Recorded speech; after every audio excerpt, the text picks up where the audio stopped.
Working at a major bank, I was ordered by the executives one day to transfer and restore the performance of a regional branch. However, when I mentioned this, my wife, Emily, showed reluctance. Isn't this a demotion? She frowned. She misunderstood it as a demotion and began to say she had no interest in me with a reduced salary. Let's get a divorce. She said coldly. Divorcing a broken ATM. Wounded and tired, I divorced Emily. Emily went behind my back and went to see her affair partner, George. I used my frustration and sadness as motivation and worked hard at the branch. And 6 months later, my efforts were recognized and I became the new CEO. When this news broke, my ex-wife took a surprising action. But it was already too late. Divine retribution was waiting for my ex-wife and her lover, George. What was the divine punishment that befell them? My name is John Irwin. I'm a 45-year-old division head at a mega bank. Known for my earnest and diligent nature, I've been dedicated to the company since my entry-level days. My hard work has been recognized, earning the trust of the executives, including the CEO, and I'm fortunate to receive their favor. Consequently, many believe I'm the next in line for the CEO position. Despite my busy schedule, I've led a fulfilling business life. Home life has been mostly good, living with my wife, Emily. Emily, a stay-at-home wife, has taken on the household duties, covering for my busy schedule. With little time to spare for my wife, I only return home to sleep. However, Emily never complained, which was a real blessing. Many of my subordinates complain about constant arguments with their spouses, often asking, "How's your wife?" We get along without fighting. I'd reply, and they'd look at me with envy, disbelief in their eyes.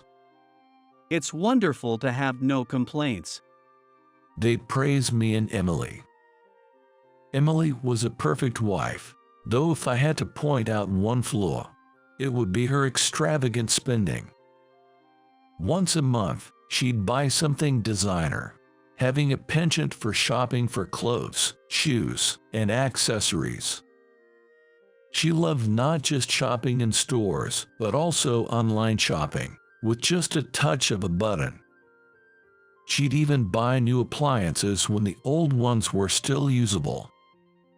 Spending money seemed to be her way of relieving stress. Since we didn't have children, we only spent money on ourselves, which was somewhat forgivable. Given that I hardly paid attention to Emily and left all the household chores to her, I felt too guilty to strongly criticize her spending habits. Each time I faced her financial carelessness, I turned a blind eye, as it never led us to debt or financial ruin. Then one day, there was an announcement about a company celebration party, and I decided to attend with Emily. After telling my subordinates I'd be attending, I heard a sarcastic remark from behind. "Oh, bringing your wife to butter up the boss, huh?" Turning around, there was my colleague, George O'Connor, smirking maliciously. "Not this again," I muttered to myself, sighing. For some reason, George has always had a grudge against me. George has always been a toxic person who's been holding me back, causing trouble and trying to steal my achievements or spread harmful rumors. Though my work and personal life were relatively stable, and I was blessed with good colleagues and subordinates, George was a persistent thorn in my side. Fortunately, thanks to my accumulated trust and achievements, His schemes never threatened my position. On the day of the celebration party, Emily and I went to the venue, and I left my seat to greet others. It was a busy round of greetings, and Emily and I separated. Take your time. Emily kindly sent me off, but I felt a bit guilty about it, even though it couldn't be helped. After finishing my rounds of greetings, I hurried back to Emily. Then I witnessed a shocking scene. I saw Emily and George chatting intimately. I had never heard of Emily and George being close. But there they were, looking unusually friendly, with George's hand on Emily's waist. What was going on? I doubted my own eyes. Then they started to head outside the venue. George's arm still around Emily's waist, escorting her away. Suspicious, I followed them. Why did I have to do this? Despite my thoughts, I stealthily trailed them. The two went outside the venue, stopped at a secluded passage, and then looked into each other's eyes. The intensity of their gaze was something else. They seemed like lovers. But Emily is my wife, and if they were lovers, it would mean an affair. No way. I prayed it was all a misunderstanding. Then next Saturday at our usual hotel. Okay. Emily said in a sweet voice. I was surprised. I hadn't heard her speak like that in a long time. But what did she mean by our usual hotel? Oh, is your husband okay with next Saturday? He's been working even on Saturdays lately. Such a bore. I was stunned by their words. So they were indeed involved. Moreover, Emily called me a bore. Really? Saying that, oh. True. A man who's hardly home is no fun at all. George laughed heartily, while Emily looked very dissatisfied. Then why marry him? I didn't think he was such a bore back then. Her words hit me like a punch to the back of my head. So that's what she thought of me. I felt sad. But it didn't end there. He's just an ATM now. An ATM, oh. Yes, only good for his money. Anyway, let's not waste time on such boring talk. I want to be alone with you real soon. I couldn't bear to listen any longer. Staggering, I returned to the venue. I couldn't believe it. I was completely shocked. I sent a message to Emily on my smartphone, telling her I was heading home first, and then I left the venue. A few hours later, it seemed she had come home too, but I stayed in my room and didn't see her. The shock was too much, and I didn't have the energy to confront her about the affair. I was just stunned. The next day, still reeling from the shock, I went to work. Then I was called in by the executives and ordered to transfer to a regional branch. Surprised by the sudden news, the executives explained they wanted me to help turn around the struggling branch. Faced with the company's crisis, I accepted the transfer.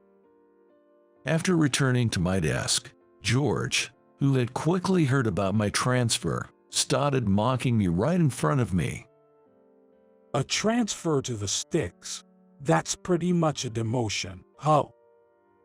I ignored him, but the situation with Emily left me feeling uneasy. That night, I told Emily about the transfer to the regional office. What? She made a clearly displeased face. Isn't that a demotion? Emily responded coldly. No way. She declared. I stayed with you because you were bringing in the money, but if a demotion means less pay, then there's no point in staying together. She said that coldly. I don't want to go to the sticks either. Emily laughed. I was so taken aback by her words that I said, "That's no way to talk," trying to get her to listen. But Emily wouldn't hear any of it. Go by yourself. I'm divorcing a broken ATM. Her words and attitude left me in despair. We hadn't been together for a short time. What was all that time for? It just made me sadder. I didn't want anything to do with her anymore. Feeling strongly, I didn't even bother to confront her about the affair with George and filed for divorce before the transfer. I just wanted to escape the mental pain as quickly as possible. It was a result of running away from facing everything. But at that time, that was the only way I could keep my sanity. Heartbroken, I transferred and started working at the regional branch. On my first day, I noticed the tense atmosphere in the branch. When I found out it was a tug-of-war between two factions, I dove into reform. Apparently, the branch lacked a unifying leader, and that was the root cause. The two factions were so focused on undermining each other that they couldn't concentrate on their work, worsening the performance. I took a neutral stance and started asking each faction about their grievances. As I listened carefully, their superficial complaints turned into deeper conversations. One faction was unhappy with a profit-first policy, while the other was dissatisfied with constantly having to handle troublesome cases. I see. I nodded, then thoroughly reviewed and streamlined the workflow to ensure both sides could engage in their work satisfactorily. As a result, the factional disputes disappeared like a lie, and performance improved. Even started to grow. A year later, I returned to the headquarters having completed my mission. Everyone praised my achievements in reviving the branch's performance, welcoming me back warmly with kind words and appreciation. However, George alone sneered, "Finally back from your exile, huh?" John, you made it back. Thought you'd be stuck in the boonies forever. George, who smirks and laughs sarcastically while using rude language. I understand he dislikes me, but such aggressiveness seemed immature. Coming back here, you think there's anything good for you? It's not like that. Why say such awful things? His rudeness was too much, so I retorted a bit. You know, man. George laughed. Should I say it then? He pretended to hesitate. Go ahead, say it. I told George. If you say I can, then I will. He shrugged dramatically. Demoted because you're no good at your job, and your wife left you because you're no good as a man. Even back here, you've got no place, right? How could he say something so heartless? His claim about my work was just his misconception. And as for Emily, maybe I was a lousy husband to her. But I didn't want to hear that from George, who had stolen her away. Committing adultery and then speaking like he was justified was outrageous. George, oblivious to my feelings, kept on talking. Your beautiful ex-wife is my woman now. He scoffed at me. My already subsided anger reignited at his brazen admission of the affair. George seemed to have no understanding of the gravity of his actions. While being assigned to the regional branch and dealing with its issues, I had learned all too well the negative impact of having such destructive individuals around. They were not just a nuisance in the workplace, but a toxic presence affecting the entire organization, as recent investigations had shown. Thinking about it, George was a dangerous person. I realized that I had to oust George from the company to prevent any future harm.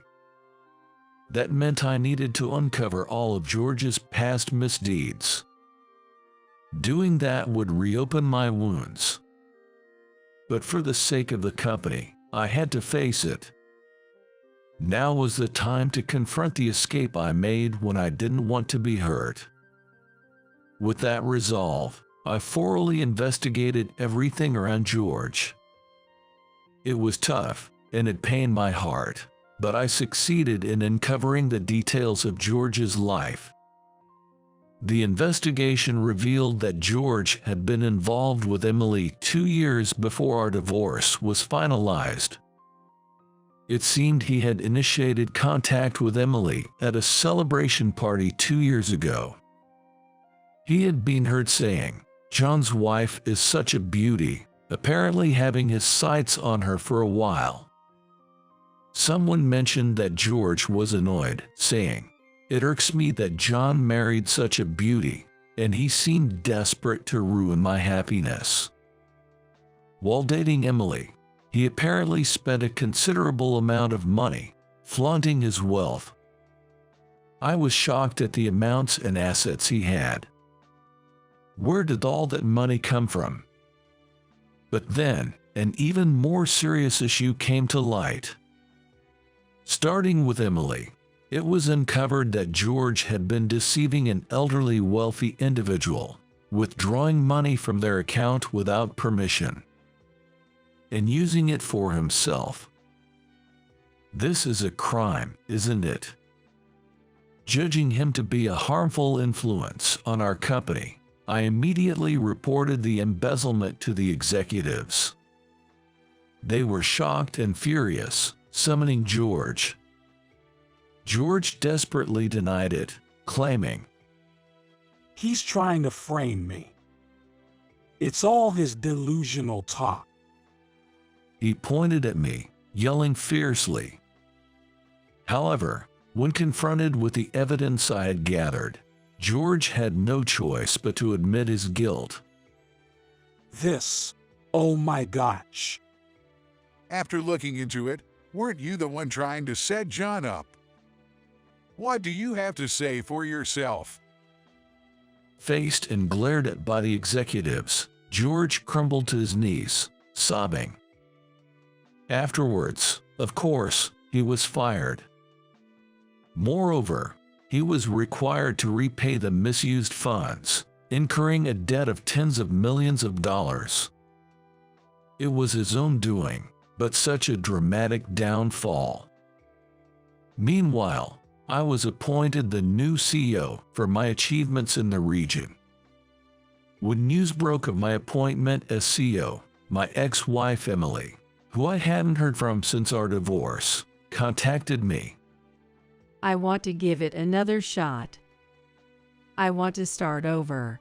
I thought it was a demotion back then and just panicked. It wasn't my true feeling. Let's give it another try. We can go back to how we were. I naturally refused. Maybe George initiated contact, but Emily went along with it. I still haven't forgotten how she called me a broken ATM.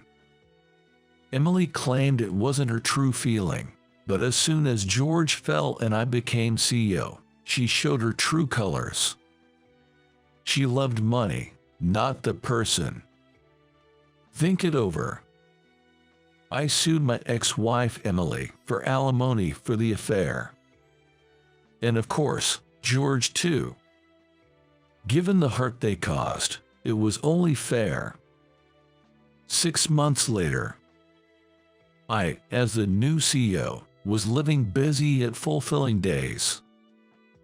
Emily and George kept contacting me, saying, Life is hard. Please reduce the alimony. George, it seems, is working day and night to repay his debts in tough and demanding jobs, leaving him physically and mentally exhausted.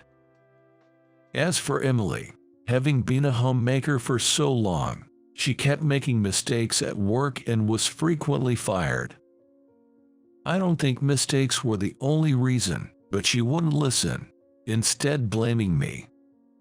It's your fault for keeping me as a homemaker. In the end, she's the one who comes saying that.